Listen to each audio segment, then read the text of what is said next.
Bugun sizlar bilan Malibu mashinasini texnik qismlari haqida gaplashamiz. Ya'ni suyuqliklari, qatdan quyilishi, qatdan to'kilishi barchasini ko'rib chiqamiz. Mashina kirib kelishi bilan birinchi o'rinda moy holatini va urovini tekshiramiz. Bunda bizga shu yordam beradi. Birinchisi artib olinadi va ikkinchi marta tiqib bemalol ko'rsanglar bo'ladi. Xo'p, bu yerda 3 ta tochka bor. Moy ikkinchi tochkadan baland bo'lishi kerak. Motor haqida gaplashamiz. Bizani sharoitdagi Malibuning motori 204 atmosferniy motor hisoblanadi. Bunga 5 litr moy ketadi. Qanaqa moy quyamiz deydigan bo'lsangiz, o'zi krishkasida yozilgan 520 sintetik Dexis dopuskaga ega bo'lgan xohlagan moyni quysangiz bo'ladi. Moyni to'k bo'lganimizdan keyin havo urib yuboradigan bilan eski moyni mashinadan maksimal darajada chiqarib yuborishimiz kerak. Slivnoy boltni yopib 5 litr yangi moy quyiladi va 5000 dan 7000 kilometr oralig'ida moyni almashtirib turishni tavsiya qilamiz. Qanaqa moy quyishdan qat'iy nazar, uni 5000 dan 7000 ni almashtirish kerak deb mashinani ishlab chiqarilgan zavod tomonidan tavsiya qilingan. Mashinani korobka moyi haqida gaplashamiz. Bunga 7 litr moy ketadi. ATF Dextron 6 moyi quyishinglarni tavsiya qilamiz. Har 30-35 ming probegda almashtirish kerak bo'ladi. Xo'p, uni almashtirish, ya'ni quyish jarayoni qanaqa bo'ladi? Tushunishinglar uchun shuncha joyi yechib turiladi. Bu ozgina vaqt oladi. Keyin bu yerda zalivnoy bolti, ya'ni krishkasi bor. Shu orqali tepadan yangi moyni quyasiz. Tavsiyamiz 7 litr moy emasda 8 litr moy sotib olib, 1 litriga gidromufta orqali chayvorishinglarni tavsiya qilamiz. Ko'rib turgan joyingizda havo filtri joylashgan bo'ladi. O'zi havo filtri vazifasi nima deb so'rasanglar, havo filtr motorga toza havo yetkazib beradigan omillardan biri hisoblanadi. Fursatdan foydalangan holda bu mashinaga yangi havo filtr qo'yib beryapmiz. O'zi havo filtri har moy almashtirganda almashtirishni tavsiya qilamiz.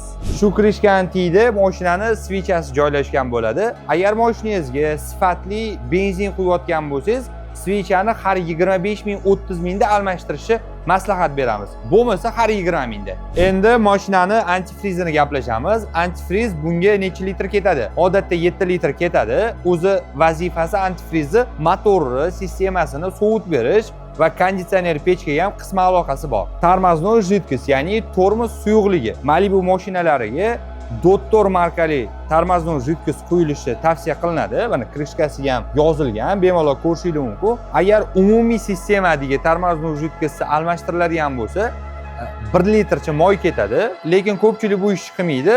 Kerak paytda qo'shimcha qilib, dalivka qilib yurishadi. Gidravlika moyi Bularda gidravlika moyi bo'lmaydi, chunki ruli elektronniy sistemada bo'ladi. Bardachoni ichki qismida mashinani salon filtri joylashgan bo'ladi. Bu kakras eskisi. Buni vazifasi tashqaridan kirayotgan havoni salonga toza qilib, o'zida o'sha axlatlarni ushlab qolib, salonning ichiga toza havo yetkazib berish. Yangi salon filtr xos qo'yib beramiz. Aytgancha, buni ham havo filtriga o'xshab har moy almashtirganda almashtirishni tavsiya qilamiz. Mashinani pastki qismiga ham tushib oldik. Slivnoy bolti aynan xuddi shu joyda motor moyi saqlanadi. Slivnoy boltni yechib olganimizdan keyin eski moy to'kib Bu yerda moy filtri joylashgan. O'zi bilasizlar, moy filtri vazifasi moyni filtrdan o'tkazish, ya'ni o'zida axlatlar, strushka, shlaklarni olib qolib, motor ichiga, ya'ni motorga toza moyni yetkazib berishdan iborat.